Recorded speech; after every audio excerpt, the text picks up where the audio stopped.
Hello दोस्तों, कैसे हैं आप। अपन पढ़ रहे थे कक्षा 8 की बोर्ड परीक्षा 2022 है, उसके मॉडल पेपर। तो दोस्तों अपन ने गणित के मॉडल पेपर 4 कंप्लीट कर लिए थे। पांचवा मॉडल पेपर अभी अपन शुरू किया था, तो जिसका वीडियो पार्ट फर्स्ट है वो मैंने अपलोड कर दिया है। इसके अंदर अपन ने 8 प्रश्न करवा दिए थे, अब अपन इसके अंदर 9वां प्रश्न करेंगे। तो दोस्तों वो वीडियो अगर आपने नहीं देखा है तो वीडियो के डिस्क्रिप्शन में मैं लिंक दे दूंगा आपको, वो आप वहां से जरूर देख लें, उसके बाद में ये वीडियो देखें। अन्य मॉडल पेपर भी है, सभी उनकी जो प्लेलिस्ट है उसका लिंक वीडियो के डिस्क्रिप्शन में मिल जाएगा, जहां से आप सभी वीडियो देख सकते हैं। कक्षा 8 की गणित भी आप मेरे चैनल पर पढ़ सकते हैं, उसका लिंक भी आपको वीडियो की डिस्क्रिप्शन में मिल जाएगा। इसके अलावा आप टेलीग्राम चैनल ज्वाइन कर लीजिए, वहां से आपको सिस्टमेटिक वीडियो और PDF मिल जाएगी, तो उसका लिंक भी आपको डिस्क्रिप्शन में मिल जाएगा। तो पार्ट फर्स्ट में अपन ने दोस्तों इसके ऑब्जेक्टिव टाइप क्वेश्चन देख लिए थे। इसके अलावा अपन ने क्वेश्चन 8 तक हल कर लिया था। तो अपन अभी देखते हैं क्वेश्चन नंबर 9। तो दोस्तों 8 क्वेश्चन उसमें हो गए थे पार्ट फर्स्ट के अंदर। अब मॉडल पेपर 5 का पार्ट 2 है, उसके अंदर अपन करते हैं क्वेश्चन नंबर 9 से। तो इसके अंदर 9 क्वेश्चन दिया दोस्तों, 10m, 5n एक पदी युग्मों के रूप में लंबाई व चौड़ाई रखने वाले आयत का क्षेत्रफल ज्ञात कीजिए। यानी ये युग्म दिया है, ये लंबाई और चौड़ाई है। तो इसके अंदर लंबाई पहले है, तो लंबाई क्या मान रही है 10m मान रही है, और चौड़ाई क्या मान रही है 5n मान रही है, और आयत का क्षेत्रफल ज्ञात करना है। तो आयत के क्षेत्रफल का सूत्र तो दोस्तों आपको पता होगा ही, लंबाई गुणा चौड़ाई होता है। तो वो इसके अंदर अपन को मान रख देना है। तो देखो अपन कैसे करेंगे, आज पहले लिखेंगे आयत की लंबाई 10m, आयत की चौड़ाई 5n, आयत का क्षेत्रफल बराबर लंबाई गुणा चौड़ाई। लंबाई की जगह 10m रख दिया और चौड़ाई की जगह 5n रख दिया। अब देखो 10 को 5 से गुणा किया 50, और mn इसका आंसर हो गया। इसके बाद में देखते हैं दोस्तों अगला क्वेश्चन, क्वेश्चन नंबर 10। तो क्वेश्चन नंबर 10 दोस्तों, m का मान ज्ञात कीजिए, जिसके लिए 5 की घात m भाग 5 की घात -3 बराबर 5 की घात 5 ये दिया हुआ है। आगे ये कुछ नहीं है, मिस प्रिंट है। तो इसके अंदर आपको इस m का मान ज्ञात करना है। तो दोस्तों जब अपने घात के अंदर आधार समान होता है, देखो आधार 5 है 5 है 5 है, तो ये ऊपर वाली घातें हैं, ये सेम समीकरण में अपन इसको लिख लेते हैं। देखो दोस्तों अभी 5 की घात m भाग 5 की घात -3 बराबर 5 की घात 5, अतः अपन क्या लिखेंगे 5 यहाँ से हटा देते हैं, m लिख दिया।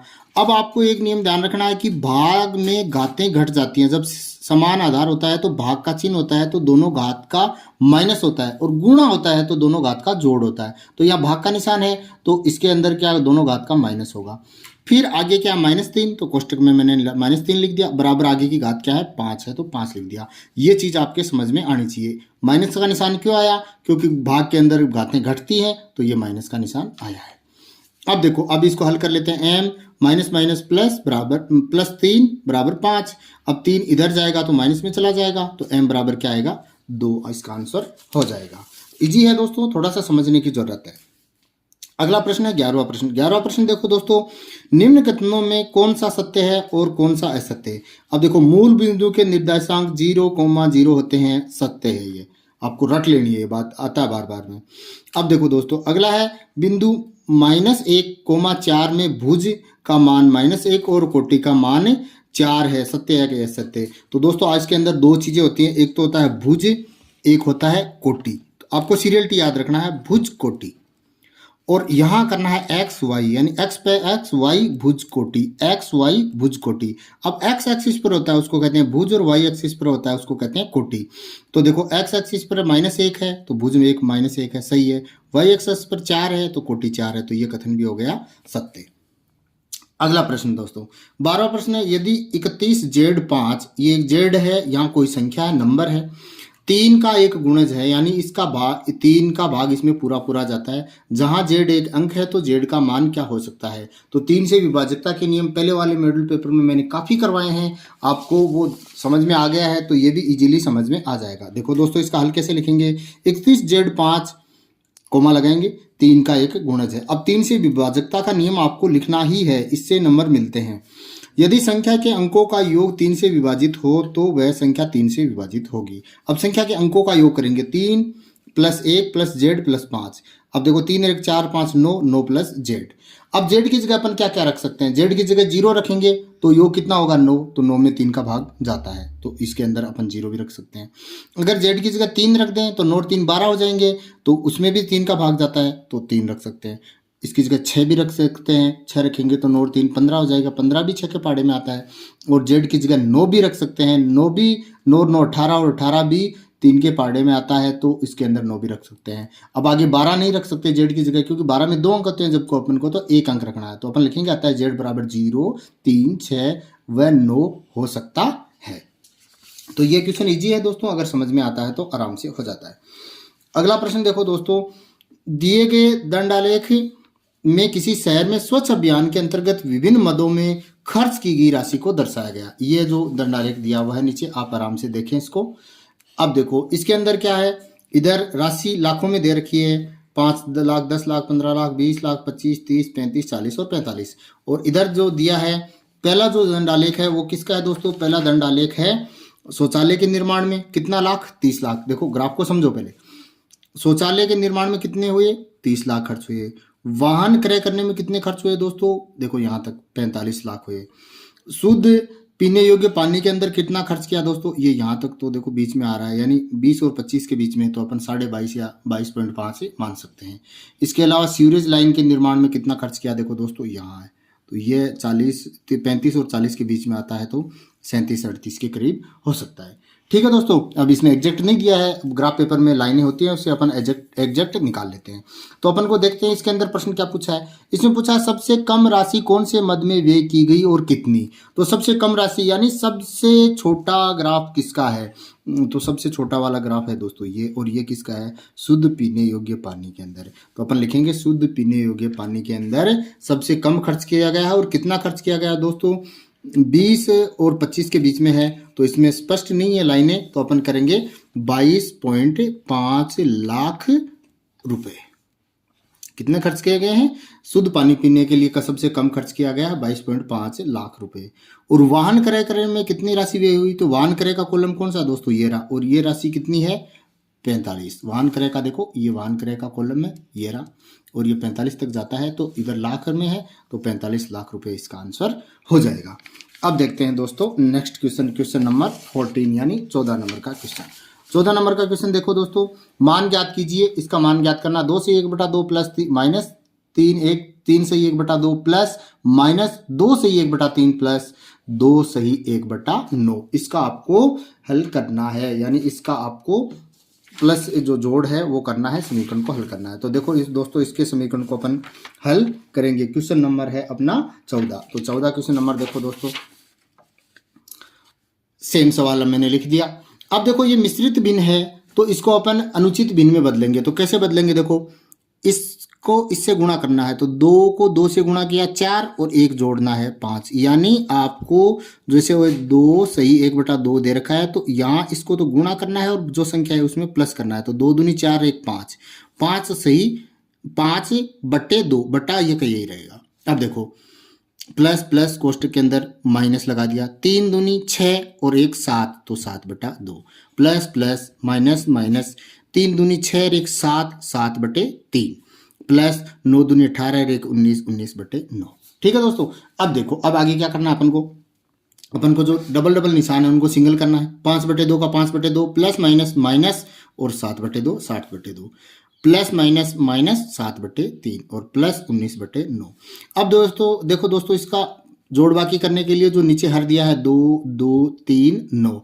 अब 2 2 3 9 है, इनका लघुत्तम लेना है, एलसीएम लेना है। एलसीएम का मतलब देखो मैं आपको समझा देता हूं कि यहाँ अपन को इस सब के जो बट्टे हर लगा हुआ है बट्टे के अंदर, उसकी जगह एक संख्या लिखनी है और वो ऐसी संख्या लेनी है जो इन सब के पहाड़े में आती हो। तो देखो दोस्तों सबसे बड़ी क्या है, इसमें एक अलग भी रूल होता है लेकिन मैं आपको इजी बता रहा हूं। सबसे बड़ा क्या है, 9 है, तो 9 अपन ले सकते हैं, लेकिन 9 3 के पहाड़े में तो आ जाएगा, 2 के पहाड़े में नहीं आएगा। अब 9 से आगे 9 का पहाड़ा बोलते हैं 18। अब 18 है, देखो 9 के पहाड़े में आ रहा है, 3 के पहाड़े में भी आ रहा है, 2 के पहाड़े में भी आ रहा है और 2 के पहाड़े में भी आ रहा है। तो अपन क्या करेंगे, 18 लेंगे, 18 ले लेंगे दोस्तों। अब देखो 2 का भाग 18 में कितनी बार जाएगा, 9 बार, तो 9 गुणा 5 माइनस का माइनस 2 का भाग 18 में कितनी बार जाएगा, 9 बार, और 9 गुणा 7 माइनस माइनस 3 का भाग 18 में कितनी बार जाएगा 6 बार गुणा 7 प्लस प्लस 9 का भाग 18 में 2 बार जाएगा और गुणा 19। ठीक है दोस्तों, अगर ये स्टेप समझ में आ गई तो अब आगे हो गया। 9 को तो अपन 9 को 5 से गुणा किया 45, माइनस का माइनस, 9 को 7 से गुणा किया 63, माइनस का माइनस, 6 को 7 से गुणा किया 42 और प्लस 19 को 2 से गुणा किया 38। अब देखो दोस्तों, अब इसमें प्लस के कौन से हैं, 45 प्लस का है और 38 प्लस का है, तो प्लस प्लस के 45 और 38 कितने हो गए 83, और माइनस का कितना है 63 और 42, तो माइनस के 63 और 42 कितने हो गए 105। अब देखो दोस्तों, माइनस है तो माइनस करेंगे तो 105 में से 83 घटाएंगे तो 22 बचेंगे, किसके बचेंगे माइनस के, क्योंकि बड़ी वाली संख्या माइनस की है, तो माइनस 22/18 2 के पाड़े से कट जाएगा तो माइनस 11/9 इसका आंसर हो जाएगा। तो ये हो गया दोस्तों क्वेश्चन नंबर 14 क्वेश्चन। अब देखते हैं अगला प्रश्न। अगला प्रश्न देखो दोस्तों, आकृति RUNS समांतर चतुर्भुज है, x तथा y ज्ञात कीजिए। अब समांतर चतुर्भुज की क्या विशेषता होती है कि आमने सामने की भुजा बराबर होती है, आमने सामने के कोण बराबर होते हैं और विकर्ण एक दूसरे को समान 2 भागों में बांटते हैं। तो देखो दोस्तों, ये विकर्ण है, ये इसको यहाँ 2 भागों में बांट रहा है, ये वाला बराबर होगा इसके, ये वाला बराबर होगा इसके। तो देखो दोस्तों, x प्लस वाई बराबर होगा 16 के और y प्लस 7 बराबर होगा 20 के। तो अपन पहले y प्लस 7 बराबर 20 वाला करेंगे, क्योंकि यहाँ y का मान अपन को रखना पड़ेगा। तो अपन क्या लिखेंगे दोस्तों, इसका आंसर लिखने के लिए कैसे करेंगे, लिखेंगे समांतर चतुर्भुज के विकर्ण एक दूसरे को समद्विभाजित करते हैं, अतः y प्लस 7 बराबर 20, जो y प्लस 7 बराबर 20 उसके अंदर दिया हुआ है वो आराम से आप देख सकते हैं। तो y बराबर क्या आएगा 20 माइनस 7, क्योंकि इधर प्लस का तो इधर माइनस का, तो y बराबर 13। अब दूसरे विकर्ण में क्या था, x प्लस वाई बराबर 16, तो x प्लस वाई की जगह 13 था, तो 13 अपन ने यहाँ रख दिया और 13 इधर प्लस में है तो इधर माइनस में आ गया, तो 16 माइनस 13, तो x बराबर 3 इसका आंसर आ गया। तो y बराबर 13 आंसर हो गया और x बराबर 3 इसका आंसर हो गया दोस्तों। अगला प्रश्न है दोस्तों, पाइथागोरस त्रिक ज्ञात कीजिए जिसकी एक संख्या 12 है। तो ये प्रश्न का पिछले मॉडल पेपरों में नहीं आया है, इसमें ही आया है, तो इसको देखो ध्यान से समझो। अपन लिखेंगे पाइथागोरस त्रिक की एक संख्या 12 है। अब पाइथागोरस त्रिक की तीनों संख्याएं क्या होती हैं, देखो आपको ये याद रखना है, m² + 1 2m m² - 1, यानी आपको ये तीनों संख्याएं होती हैं, एक संख्या ये होगी, एक संख्या ये होगी और एक संख्या ये होगी। अब आपको जो संख्या दी हुई है वो 2m के बराबर लिखो, यानी अतः 2m बराबर 12, यानी आपको एक संख्या दी है, वो संख्या कौन सी में लेनी है 2m में लेनी है, तो 2m बराबर 12, तो m बराबर क्या आएगा 12 में 2 का भाग दे देंगे, m बराबर 6 आ जाएगा। अब ये द्वितीय संख्या क्या होगी, इनमें से कोई सी भी एक ले लो, m² + 1 लिए, तो m का मान कितना आ गया अपने पास दोस्तों 6 आ गया, तो 6² + 1, 6 का स्क्वायर 36 + 1 बराबर 37। इसी तरह से तीसरी संख्या क्या हो जाएगी दोस्तों, m² माइनस वाला ले लो लास्ट वाला, तो m² -1, तो m की जगह 6, 6 का 36 - 1 बराबर 35, अतः तीनों संख्या 37, 12 और 35 हो जाएंगी, ये इसका आंसर हो जाएगा। अब अगला देखो दोस्तों, सरल कीजिए 3 की घात -5 गुणा 10 की घात -5 गुणा 125 बटा 5 की घात -7 गुणा 6 की घात -5, इसके ये अपन को क्वेश्चन करना है। तो दोस्तों इसको हल करना है, तो हल करने के लिए क्या करेंगे, अपन पहले जो संख्या दे रखी है उनको घात माइनस में उसको प्लस में करेंगे और फिर उसके बाद में करेंगे। तो देखो सेम मैंने लिख लिया है। अब देखो दोस्तों, इसमें मैंने क्या किया, 125 में कोई घात नहीं दे रखी, तो 5 की घात 3 अपन लिख सकते हैं दोस्तों 125 को, क्योंकि 5 की घात 3 का मतलब 5 गुणा 5 गुणा 5, तो कितना हुआ, 5 को 5 से किया 25 और 25 को 5 से गुणा किया 125, यानी 125 को अपन 5 की घात 3 मैंने यहाँ लिख दिया, इस स्टेप ने ये लिखा, बाकी एज इट इज लिखा है। अब देखो दोस्तों, 3 की घात -5 और 3 की घात -10 की घात -5 माइनस में है, तो अंश को हर में बदल देंगे तो ये प्लस में हो जाएंगी, और नीचे वाली -5 की घात -7 और 6 की घात -5 है, ये माइनस में है, तो इनको हर को अंश में ले जाएंगे तो ये प्लस में हो जाएंगी। तो मैं इनको अंश में ले जाकर प्लस में कर दिया, 5 की घात 3 लिख दी, इनको हर में लाकर इसको प्लस में कर दिया, 3 की घात 5 + 10 की घात 5। अब देखो दोस्तों, अब क्या किया, अब देखो सेम से इसमें कट नहीं रही है, तो अपन इसके कर सकते हैं। देखो 6 को मैं 3 गुणा 2 लिख दिया, 5 की घात 7, 5 की घात 7, 6 को लिख दिया 3 गुणा 2 6 ही होता है, पूरे की घात 5 क्योंकि ये पूरे की है, गुणा 5 की घात 3, 3 की घात 5 और 10 को लिख दिया 5 गुणा 2 पूरे की घात 5। अब ये घात इन दोनों की है, तो 5 की घात 7, 5 की घात 7, 3 की घात 5, 3 की घात 5, 2 की घात 5, 2 की घात 5, 5 की घात 3 और 5 की घात 3, 3 की घात 5, 3 की घात 5, 5 की घात 5 और 2 की घात 5। अब सेम है, कट गया 3 की घात 5 से 3 की घात 5 कट गया, 2 की घात 5 से 2 की घात 5 कट गया। अब देखो क्या बचा दोस्तों, 5 की घात 7 बचा और 5 की घात 3 बचा है। तो गुणा में घातें जुड़ती है, तो 5 की घात 7 प्लस 3 लिख दी और नीचे 5 की घात 5 लिख दी। अब 7 और 3 कितने हो गए 10, तो 5 की घात 10 बटे 5 की घात 5। और भाग है तो भाग में घातें घटती हैं, तो 5 की घात 10 माइनस 5 कर देंगे तो 5 की घात 5 आ जाएगी। ये आप इसका आंसर कर सकते हो, 5 की घात 5 आ जाएगी, ये आप इसका आंसर कर दोगे। इसके अलावा भी आप आगे 5 की घात 5 का सॉल्यूशन 5 को 5 बार गुणा में लिखोगे। 5 को 5 से गुणा किया 25, 25 को 5 से गुणा किया 125, 105 को 5 से गुणा किया 625 और 625 को 5 से गुणा किया 3125। इसका आंसर आप यहाँ तक भी लिख सकते हो तो भी सही है, यहाँ तक से और आगे करो तो भी अच्छा है। अब देखो दोस्तों अगला प्रश्न, 44 कोष्टक के अंदर x की घात 4 माइनस 5 x की घात 3 माइनस 24 x की घात 2 को भाग देना है, क्या किसे 11x कोष्टक के अंदर x माइनस 8 से भाग दीजिए। ये थोड़ा सा क्वेश्चन टफ है दोस्तों, इसको थोड़ा आराम से इसको समझना होगा। तो देखो दोस्तों आराम से समझेंगे इसको। भाग में दिया है दोस्तों, तो भाग को अपन बटे में लिख देते हैं। मैंने ऊपर वाली अंश में लिख दी, नीचे वाली हर में लिख दी। अब देखो 11 से 44 4 बार कट गया, x स्क्वायर से एक बार x कट गया तो एक x बच गया, तो ऊपर आ गया 4x एज इट इज लिख दिया और नीचे x माइनस 8 बच गया। अब ये जो स्टेप है इसको आपको समझना है। देखो दोस्तों ऐसे समीकरण एक्स स्क्वायर ये जो समीकरण है इसको समझना है। देखो कैसे करेंगे, x square minus 5x minus 24 यानी एक में स्क्वायर हो, एक में x और एक में 24 हो, तो संख्या हो, तो अपन क्या करेंगे इसको और इसको गुणा करके देखेंगे। देखो इसको और इसको गुणा करते हैं, ये क्या है दोस्तों, यहाँ कोई संख्या नहीं है मतलब एक है, और ये क्या है 24 है, तो माइनस 24 है, तो एक को अपन माइनस 24 से गुणा करेंगे तो क्या आएगा दोस्तों माइनस 24। अब माइनस 24 के ऐसे दो टुकड़े करने हैं गुणा के अंदर जिनका जोड़ और बाकी करें तो 5 आ जाए बीच वाला। समझ में आ रहा है दोस्तों, इसको नहीं समझ में आ रहा है तो रिपीट करके देख लेना, ये थोड़ा कठिन है। तो इसका देखो मैं टुकड़े करके चलते हैं, 24 एक कम 24, फिर 12 दूनी 24 भी आता है। अब देखो इसको करके देखो, एक तो 1 गुणा 24 कर सकते हैं, एक 2 गुणा 12 कर सकते हैं, एक 3 गुणा 8 कर सकते हैं। अब एक और क्या कर सकते हैं दोस्तों, 6 गुणा 4 कर सकते हैं। ये इतने इसके गुणा में कर सकते हैं। अब देखो 5 किस में आ सकता है, 3 और 8 बाकी करे तो अपन 5 आ सकता है।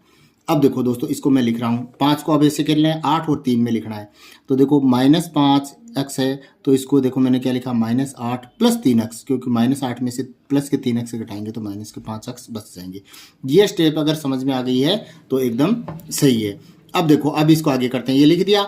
अब इसमें कॉमन x, इसमें भी कॉमन है, इसमें भी है, तो x बाहर लिया है तो यहाँ x बचा और माइनस 8 आ गया, प्लस प्लस यहाँ देखो x तो इसमें नहीं है लेकिन 3 इसमें है, 3 का भाग 24 में जाता है, 3 बाहर ले आए, x माइनस 8 24 में 3 का भाग दिया 8 आ गया।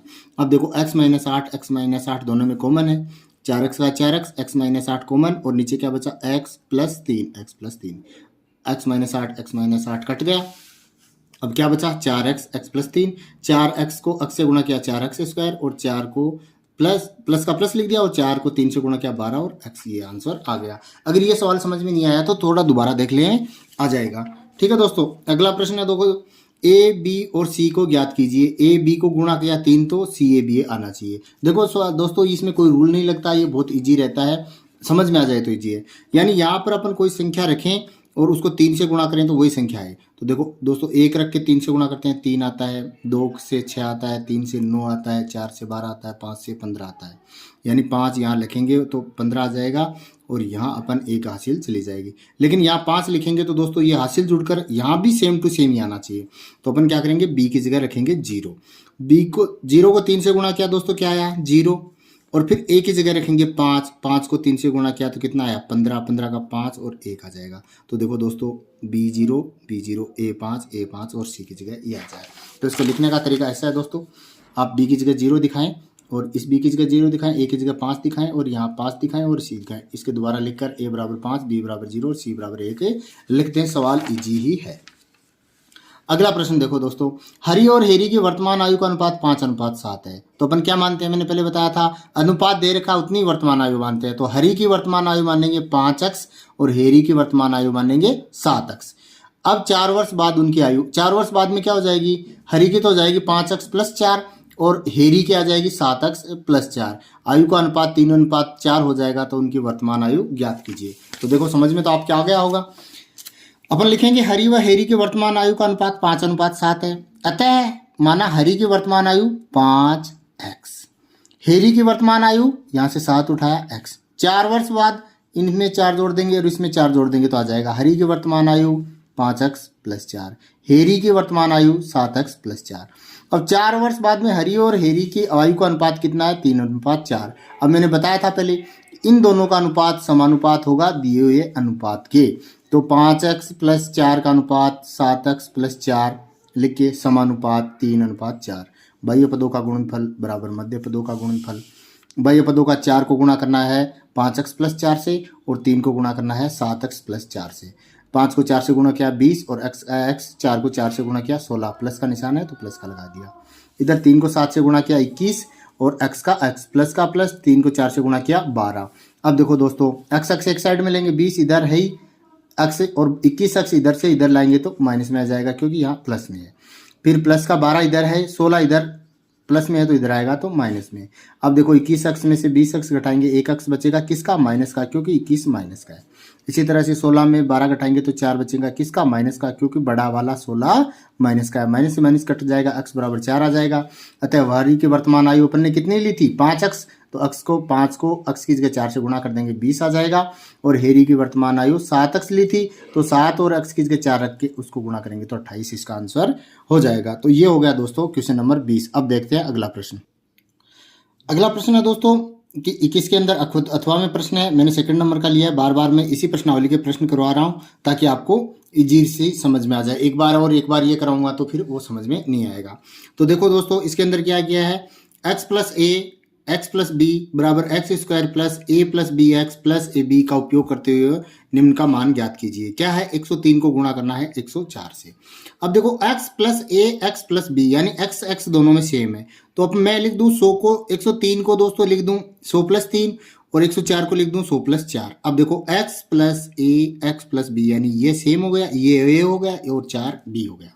अब ये जो ऊपर सर्व समीकरण दी है इसके अनुसार अपन को लिखना है। पहले क्या x² तो x की जगह 100 था, 100 का स्क्वायर प्लस a + b तो a की जगह 3 था और b की जगह 4 था तो 3 + 4 आगे 100 तो 100 x की जगह 100 लिख दिया प्लस ab 3 × 4। अब इसको हल कर लेते हैं। 100 का स्क्वायर ज्ञात करने की जरूरत नहीं है दोस्तों, 100 को 100 से गुणा करेंगे तो क्या आएगा? 2 जीरो हैं तो 4 जीरो लगा देंगे 1 के। इसी तरह से देखो दोस्तों 4 और 3 कितने होते हैं? 7 और को 100 से गुणा किया तो 700, 4 × 3 = 12। अब देखो दोस्तों 10,712 10,712 आंसर आ गया। अब इसको आप चेक भी कर सकते हैं कि सही हुआ कि नहीं हुआ। आप रफ कॉपी में जाकर 103 को 104 से गुणा करके देख लें, ये आंसर आ रहा है तो वो सही रहेगा। अगला है दोस्तों 5.1 × 5.2। इसी की तरह से करना है। मैंने लिख दिया 5 + 0.1, अब 0 इधर लगाना होता है ताकि सही संख्या लगे, तो 0.1 + 5 + 0.2। अब x की जगह 5 तो 5 का स्क्वायर प्लस a + b तो a b लिख दिया, गुणा x तो गुणा x की जगह 5 प्लस a × b तो 1.1 × 0.2। 5 का स्क्वायर 25 होता है दोस्तों। 0.1 और 0.2 को जोड़ा तो 0.3 × 5 और इनको गुणा किया तो 0.02। अब दोस्तों 25 का 25 और 3.3 को 5 से गुणा किया 1.5 प्लस 0.02। अब इनको योग करेंगे तो आएगा 26.52, इसका आंसर हो जाएगा। अब देखते हैं नेक्स्ट क्वेश्चन। अगला प्रश्न है दोस्तों 22वां। तो 22वें में पहला ये जो दिया है ये क्वेश्चन स्पष्ट नहीं, अधूरा क्वेश्चन है। अपन करते हैं आगे वाला। 360 व्यक्तियों के एक समूह में 3 ऋतु वर्षा, सर्दी और गर्मी में से अपनी मनपसंद ऋतु के लिए मतदान करने को कहा गया। तो ये आया ग्रीष्म ऋतु 90 लोगों को पसंद है, वर्षा ऋतु 120 लोगों को पसंद है और शीत ऋतु 150 लोगों को पसंद है। तो क्या पूछा है? तो इसमें प्रत्येक त्रिज्याखंड का केंद्रीय कोण ज्ञात कीजिए। अब केंद्रीय कोण यानी इसका पाई चार्ट, ऐसा चार्ट बनाना है। तो चार्ट नहीं बनाना है, इसके अंदर केंद्रीय कोण ही पूछा है। तो केंद्रीय कोण ज्ञात करने का सूत्र होता है दोस्तों, किसी के लिए भी ज्ञात करें तो जिसका केंद्रीय कोण होता है उसकी जो भी डिजिट दी है वो लिख देंगे ऊपर और बट्टे के अंदर लिखेंगे इसका टोटल। तो टोटल है 360 और गुणा आएगा 360, गुणा में 360 आएगा, ये आपको परमानेंटली देखना है। और यहाँ पर टोटल योग आएगा और यहाँ पर वो जो भी फैक्टर दे रखा है वो आएगा। ग्रीष्म लेंगे तो 90 लिख देंगे, वर्षा लिखेंगे तो 120 लिख देंगे, शीत लिखेंगे तो 115 लिख देंगे। बट्टे में योग 360 जो दे रखा है वो चलेगा और गुणा 360 लिखना है, क्योंकि पाई चार्ट में पूरा जो योग होता है वो 360 का होता है। अब देखो दोस्तों, इसको इस तरह से लिखेंगे, कुल व्यक्ति 360, ग्रीष्म ऋतु पसंद करने वाले 90, वर्षा ऋतु पसंद करने वाले 120 और शीत ऋतु पसंद करने वाले 150। तो पाई चार्ट में ग्रीष्म ऋतु का केंद्रीय कौन क्या होगा, 90/360, क्योंकि 90/360 गुणा 360, 360 से 360 कट गया 90। इसी तरह से वर्षा ऋतु में 120/360, तो 360 से 360 कट गया 120। और शीत ऋतु के लिए 150/360 गुणा 360, तो 150 इसका आंसर हो गया। अब देखो दोस्तों नेक्स्ट प्रश्न, नेक्स्ट अगला प्रश्न है दोस्तों, निम्न तालिका में दी गई राशियों के लिए आलेख खींचिए। आलेख खींचने के लिए मैंने सबसे पहले आपको बताया था दोस्तों कि आपको ग्राफ पेपर पर इधर से शुरू करना है, वाई एक्स खींचना है, एक्स एक्सिस खींचना है, जीरो लिखना है, यहाँ लिखोगे एक्स एक्सिस, यहाँ लिखोगे वाई एक्सिस, पैमाना लिखोगे एक्स एक्सिस 1 सेंटीमीटर बराबर, ये एक बार खाली छोड़ दोगे, वाई एक्स 1 सेंटीमीटर बराबर, ये एक बार खाली छोड़ दोगे। तो अब ये इतना ग्राफ सबके लिए कॉमन होता है। अब अपन क्या करेंगे दोस्तों, ऊपर सारणी देखेंगे, एक्स पर ये लिखेंगे सेवों की संख्या, तो मैंने लिख दिया सेव या सेवों की संख्या। कैसे चल रहा है, 1 2 3 4 5, एक का पाड़ा 1 2 3 4 5 6 7, मैंने आगे तक लिख दिया। इसी तरह से इधर क्या चल रहा है, मूल्य रुपए में, तो मूल्य रुपए में किसका पार्टा चल रहा है, 5 का, तो 5 10 15 20 25 30। ठीक है दोस्तों। अब 1 और 5, तो 1 और 5 जहां मिलते हैं वहां डॉट लगाओ और गोला लगाओ। 2 10, तो 2 और 5 जहां मिलते हैं डॉट लगाओ गोला लगाओ। 3 15, इसी तरह से 3 15, 4 15, 4 20, 4 20 और 5 25 लगाया और इन सबको मिला दिया। अब देखो एक्स एक्सिस पैमाने पर 1 सेंटीमीटर बराबर क्या आया, एक सेव आया दोस्तों, सेब है। एक सेव लिया 1 सेंटीमीटर बराबर, और इधर 1 सेंटीमीटर बराबर किसका पाड़ा बोला, 5 का, तो 5 रुपए यहाँ लगा दिया। तो ये हो गया दोस्तों अपना मॉडल पेपर 5। तो गणित के मॉडल पेपर 5 कर लिए। अभी 5 मॉडल पेपर जारी हुए थे, सभी मॉडल पेपर अपन ने कर लिए हैं। अगर आपने नहीं देखे हैं तो प्लेलिस्ट की लिंक है डिस्क्रिप्शन में, वहाँ देख जाकर आप पूरे 5 के 5 मॉडल पेपर देख सकते हैं। और मुझे आशा है कि इन 5 मॉडल पेपरों में से ही बोर्ड परीक्षा में प्रश्न आ जाएंगे, या फिर इस जैसे आ जाएंगे, कुछ चेंजिंग होकर आ जाएंगे। तो पेपर देखे मुझे भी कमेंट करके बताएं कैसा हुआ पेपर। और इसके अलावा विज्ञान और हिंदी, सामाजिक सभी के मॉडल पेपर करेंगे। उसके लिए चैनल को सब्सक्राइब कर लीजिए और बेल आइकन को ऑन कर लीजिए, ताकि आने वाले वीडियो का नोटिफिकेशन आपको मिल जाएगा। और वीडियो को ज़्यादा से ज़्यादा अपने दोस्तों के साथ शेयर करें, ताकि उनको भी इसका फ़ायदा मिल सके। धन्यवाद।